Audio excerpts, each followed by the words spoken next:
आज की इस विशेष चर्चा में स्वागत है। आज हम एक ऐसे सवाल की तह तक जाने की कोशिश कर रहे हैं जो शायद हम सब कभी न कभी खुद से पूछते हैं। आखिर हम ये कैसे जानते हैं कि सही क्या है? नमस्कार। ये सवाल सुनने में जितना आसान लगता है उतना ही गहरा है, सही कहा आपने। और सदियों से दार्शनिकों और आम इंसानों को आप कह सकते हैं उलझाता रहा है। आज हम इस सवाल को समझने के लिए एक खास नजरिए का इस्तेमाल करेंगे, वो है धर्म की अवधारणा। जैसा कि हमें उपलब्ध कराए गए स्रोत में समझाया गया है। हाँ। ये स्रोत अमीश त्रिपाठी और भावना रॉय की किताब है Dharma, decoding the epics for a meaningful life. उसी के चौथे अध्याय का एक तरह से ये विस्तृत ऑडियो रिटेलिंग है। हाँ बिल्कुल। और ये ऑडियो रिटेलिंग काफी दिलचस्प तरीके से बनाया गया है, जैसा आपने कहा। इसमें न सिर्फ चौथा अध्याय है जिसका शीर्षक ही है हम कैसे जानते हैं कि सही क्या है, बल्कि शुरू में पहले 3 अध्यायों का सार भी दिया गया है ताकि पूरी बात ठीक से समझ आ सके। तो हमारे पास एक तरह से कहानी के जरिए इस गहरे सवाल को समझने का मौका है। बिल्कुल। और आज हमारी कोशिश यही रहेगी कि इस स्रोत के माध्यम से समझें कि हमारा अपना विवेक, हमारी जागरूकता, जिसे हम सचेतनता भी कह सकते हैं, और हमारे मन की शांति सही फैसला लेने में किस तरह हमारी मदद कर सकती है। हाँ, ये स्रोत खास तौर पर सही और गलत के बीच की उस धुंधली लकीर को दिखाता है जहाँ चुनाव करना मुश्किल हो जाता है। सही कहा। अक्सर जिंदगी में चीजें बिल्कुल काली या सफेद नहीं होती है ना, कई सारे ग्रे शेड्स होते हैं। तो चलिए इस स्रोत की गहराइयों में उतरते हैं और देखते हैं कि सही और गलत की इस पहेली पर ये क्या रोशनी डालता है। अच्छा, तो सीधे चौथे अध्याय पर कूदने से पहले स्रोत हमें याद दिलाता है कि कहानी कहाँ तक पहुंची थी। जैसा कि उसमें बताया गया है, पहले अध्याय में एक परिवार के सदस्य आपस में जिंदगी, हमारे फैसलों और धर्म पर बात कर रहे थे। हाँ, धर्म को वहाँ एक रहस्यमयी धागे की तरह बताया गया जो कर्तव्य, प्रेम और हमारे अंदर की आवाज यानी विवेक को जोड़ता है। जी, वो बातचीत एक तरह से भूमिका तैयार करती है। बिल्कुल। फिर दूसरे अध्याय में, जैसा स्रोत बताता है, चर्चा इस बुनियादी सवाल पर पहुंचती है, क्या ईश्वर का अस्तित्व है? अच्छा। और उनका निष्कर्ष काफी दिलचस्प है कि ईश्वर कोई दूर आसमान में बैठी शक्ति शायद ना हो, बल्कि वो सच्चाई, करुणा और साहस जैसे गुणों में ही बसता है। मतलब हमारे रोजमर्रा के कामों और भावनाओं में। हाँ बिल्कुल, ये हमारे रोजमर्रा के कामों और भावनाओं में नजर आता है। और तीसरे अध्याय में फिर सवाल उठता है, ठीक है, पर ये धर्म आखिर है क्या भला? हाँ वही।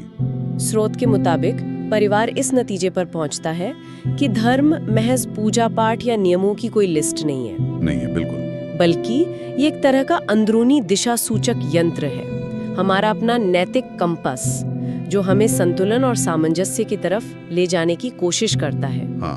और सबसे अहम बात, ये कोई पत्थर की लकीर नहीं है, ये समय, जगह और हमारी खुद की समझ और जागरूकता के साथ बदलता और विकसित होता रहता है। बिल्कुल सही। और इसी समझ की बुनियाद पर चौथा अध्याय अपने मुख्य सवाल पर आता है, हम कैसे जाने कि सही रास्ता कौन सा है, खासकर उन मुश्किल हालात में जब हमारे सामने 2 रास्ते हों और दोनों ही नैतिक तौर पर जायज लगें। हाँ। पर दोनों में से किसी एक को चुनने का मतलब कुछ खोना हो, कुछ त्याग करना हो। ऐसी धर्म संकट की स्थिति में फैसला कैसे हो? उफ। स्रोत इस दुविधा को समझाने के लिए महाभारत का एक बहुत ही शक्तिशाली उदाहरण सामने रखता है, अर्जुन का कुरुक्षेत्र में खड़ा होना। सोचिए, युद्ध के मैदान में सामने अपने ही भाई, गुरु, पितामह खड़े हैं। जी।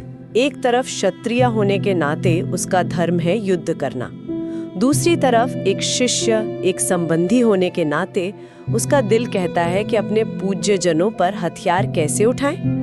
ये तो वाकई एक भयानक कश्मकश है। और यहाँ सबसे दिलचस्प बात यह है, जैसा स्रोत हमें याद दिलाता है, कि संकट की इस घड़ी में भगवान कृष्ण ने अर्जुन को कोई सीधा सीधा जवाब नहीं दिया कि तुम्हें ये करना चाहिए।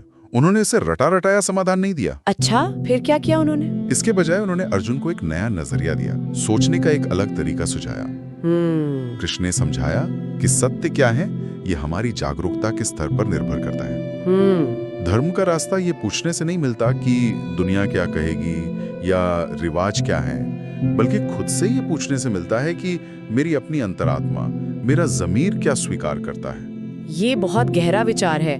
मतलब बाहरी नियमों से ज्यादा जरूरी हमारी अंदरूनी आवाज है। हाँ, स्रोत तो यही कहता है। स्रोत आगे कहता है कि हम सब के अंदर वो आवाज होती है, एक शांत सा इंट्यूशन, एक सहज ज्ञान, जी बिल्कुल, जो अक्सर तर्क वितर्क से पहले ही हमें सही गलत का एहसास करा देता है। लेकिन मुश्किल ये है कि ये आवाज बहुत धीमी होती है। हाँ ये बात है। हमारी अपनी इच्छाएं, हमारा घमंड, हमारा डर, ये सब इतना शोर मचाते हैं कि वो धीमी आवाज बेचारी दब जाती है। हाँ, और इसी धीमी आवाज को सुनने की कला को स्रोत जागरूकता का अभ्यास कहता है। ये एक तरह से अपने मन को साधने जैसा है कि हम तुरंत प्रतिक्रिया देने के बजाय एक पल रुकें। हाँ। इसमें परफेक्ट होने की जरूरत नहीं है, बस कोशिश ये करनी है कि हम उस पल में पूरी तरह मौजूद हों, जागरूक हों। स्रोत की उपमा बहुत सुंदर है। जैसे लगातार रियाज करने से बांसुरी के सुर सज जाते हैं, वैसे ही बार बार जागरूकता का अभ्यास करने से हमारा धर्म को पहचानने का अंतर्ज्ञान तेज होता जाता है। लेकिन यहाँ एक स्वाभाविक सा सवाल उठता है, जो स्रोत में एक युवा पात्र पूछता भी है। अगर हर कोई बस अपनी अंदरूनी आवाज सुनने लगे, तो क्या ऐसा नहीं होगा कि लोग बस वही करेंगे जो उनका मन चाहता है? हाँ, ये डर तो रहता है। और उसे ही धर्म का नाम दे देंगे। मतलब स्वार्थ और सच्ची आंतरिक आवाज में फर्क कैसे करें? ये तो बहुत मुश्किल हो सकता है। ये वाकई एक बहुत अहम और व्यवहारिक सवाल है। और देखिए, स्रोत में एक अनुभवी पात्र इसका जवाब देते हुए कहते हैं, बस यही इच्छा, वांट, और कर्तव्य, ड्यूटी, या कहें वासना और धर्म के बीच का महीन फर्क समझना होता है। अच्छा, कैसे? देखिए, हमारा अहंकार, हमारा ईगो बहुत शोर करता है। उसे आराम चाहिए, तारीफ चाहिए, जीत चाहिए, वो अपनी मर्जी चलाना चाहता है। हाँ वो तो है। लेकिन धर्म की आवाज अक्सर धीमी होती है, वो फुसफुसाती है, वो हमसे विनम्रता मांगती है, धीरज मांगती है, और कभी कभी त्याग भी। तो सही क्या है, ये जानने से पहले हमें ये जानना होगा कि हमें कोई काम करने की प्रेरणा कहाँ से मिल रही है। क्या वो अहंकार है या सच्ची करुणा? हमारे उद्देश्य ही असल में आईना है जो हमारी नीयत दिखाते हैं। यहाँ महाभारत का उदाहरण फिर से कितना सटीक बैठता है, जैसा स्रोत में भी बताया गया है। जी। दुर्योधन को लगता था कि वो अपना हक मांग रहा है, वो व्यवस्था बनाए रखने के लिए लड़ रहा था। जी। दूसरी तरफ युधिष्ठिर का मानना था कि वो सत्य और न्याय के लिए खड़े हैं। दोनों ही अपनी अपनी जगह खुद को सही मान रहे थे। बिल्कुल। और स्रोत इस बात की ओर इशारा करता है कि शायद सिर्फ कृष्ण ही उस गहरे विराट धर्म को देख पा रहे थे, वो ब्रह्मांडीय संतुलन, वो कॉस्मिक ऑर्डर जो किसी एक व्यक्ति के अहंकार या उसकी जीत हार से कहीं बड़ा था। ये हमें दिखाता है कि सही कितना सापेक्ष हो सकता है और हमारी अपनी समझ कितनी सीमित हो सकती है। सिर्फ अपने नजरिए से देखने पर हम पूरी तस्वीर नहीं देख पाते। फिर चर्चा एक और अहम मोड़ लेती है, परिणामों का सवाल। हम किसी काम को सही या गलत कैसे माने? क्या उसके पीछे की नीयत से या उसके नतीजे से? हाँ, ये भी एक बड़ा प्रश्न है। क्योंकि कभी कभी अच्छी नीयत से किया गया काम भी बुरा नतीजा दे सकता है, और बुरी नीयत वाला काम भी अच्छा दिख सकता है। ये भी तो एक पहेली है। हाँ, ये नीयत बनाम नतीजे की बहस बहुत पुरानी है। स्रोत यहाँ एक संतुलित दृष्टिकोण अपनाने की सलाह देता है। वो कहता है, दोनों मायने रखते हैं, नियत भी और नतीजा भी, लेकिन नियत की प्राथमिकता होनी चाहिए। अच्छा, नियत पहले? हाँ, जिंदगी में ऐसा अक्सर होता है कि नेक इरादों के बावजूद परिणाम दुखदाई होते हैं, और कभी-कभी स्वार्थ से किए गए काम भी फौरी तौर पर सुखद लगते हैं, पर लंबे समय में दुख का कारण बनते हैं। इसलिए स्रोत के अनुसार कुंजी ये है, चाबी ये है कि हम पूरी स्पष्टता और करुणा के साथ कर्म करें, अपनी नीयत को यथासंभव शुद्ध रखें, और फिर जो भी परिणाम आए उसे समभाव से बिना ज्यादा विचलित हुए स्वीकार करने का साहस रखें। ये सुनकर मुझे भगवत गीता का वो मशहूर श्लोक याद आ रहा है, कर्मण्येवाधिकारस्ते मा फलेषु कदाचन। जी बिल्कुल। मतलब कर्म करने पर ही तुम्हारा अधिकार है, फल पर कभी नहीं। जी। स्रोत की बात कहीं ना कहीं इसी दर्शन से जुड़ती लगती है कि काम इसलिए करो क्योंकि वो तुम्हारी अंतरात्मा के अनुसार सही है, सही, न कि सिर्फ इसलिए कि उससे मनचाहा नतीजा मिलेगा या कोई फायदा होगा।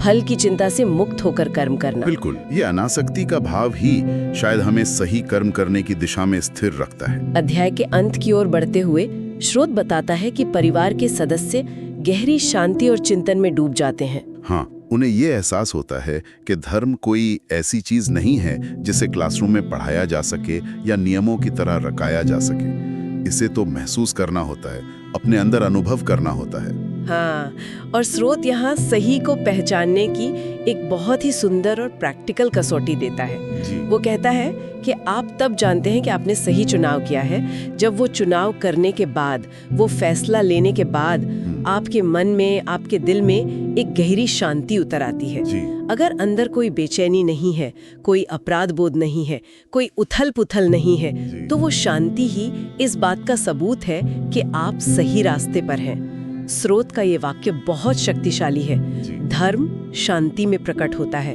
वो अशांति या क्लेश नहीं लाता। और इस पूरी चर्चा का सार परिवार की एक बुजुर्ग सदस्य दादी माँ बहुत खूबसूरती से बयान करती है। जैसा स्रोत में लिखा है, वो कहती हैं, जब प्रेम और सत्य एक साथ चलते हैं तो आगे का रास्ता अपने आप साफ हो जाता है। वाह! इसका मतलब है कि जब हमारे काम के पीछे प्रेम की भावना हो और हम सच्चाई के रास्ते पर चल रहे हों, तो धर्म का मार्ग, सही रास्ता खुद ब खुद स्पष्ट नजर आने लगता है। वाह, ये तो वाकई गहरी बातें हैं। तो अगर हम इस पूरे अध्याय से निकले मुख्य विचारों को समेटना चाहें तो क्या कह सकते हैं? पहली बात तो ये कि धर्म कोई नियमों की बंद किताब नहीं, बल्कि एक जीती जागती बदलती हुई जागरूकता है, एक चेतना है। बिल्कुल। दूसरी अहम बात ये कि सही काम की पहचान अहंकार या गर्व की भावना से नहीं, बल्कि मन को मिलने वाली गहरी शांति से होती है। आंतरिक सुकून एक बहुत बड़ा पैमाना है। तीसरा, हमारा अपना अहंकार और लालच सही गलत का फैसला करने की हमारी क्षमता को धुंधला कर देते हैं। हाँ, बिल्कुल। जबकि विनम्रता, सहानुभूति और करुणा हमारी दृष्टि को साफ करते हैं। हमें अपनी प्रेरणाओं को लेकर बहुत सजग रहना होगा। और आखिरी लेकिन शायद सबसे महत्वपूर्ण बात, धर्म के रास्ते पर चलने के लिए लगातार सचेतनता यानी माइंडफुलनेस की जरूरत होती है। हाँ, वो ठहराओ। हर अहम फैसले से पहले एक पल रुकना, ठहरना, अपने अंदर की आवाज को सुनने की कोशिश करना, ये अभ्यास बहुत जरूरी है। तो कुल मिला के देखिए, धर्म की खोज बाहर मंदिरों या किताबों में उतनी नहीं है जितनी हमारे अपने अंदर, हमारी अंतरात्मा की अदालत में है। वो बुनियादी सवाल, हम कैसे जानते हैं कि सही क्या है, का जवाब भी शायद कहीं अंदर ही छुपा है। जैसा स्रोत इशारा करता है, शायद इसका एक ही कालातीत जवाब है। जब आपका हृदय शांत हो और आपका चुनाव आपके लिए और संभवतः दूसरों के लिए भी शांति लाए, तब समझिए कि आप धर्म के साथ हैं। ये वाकई सोचने पर मजबूर करता है और शायद सुनने वालों के लिए एक सवाल भी छोड़ जाता है। आज की इस तेज रफ्तार, शोर भरी दुनिया में हम अपने अंदर वो स्थिरता, वो शांति कैसे तलाशें, जहाँ विवेक की वो धीमी, शांत आवाज साफ साफ सुनाई दे सके? ये अपने आप में एक बड़ी खोज का विषय हो सकता है।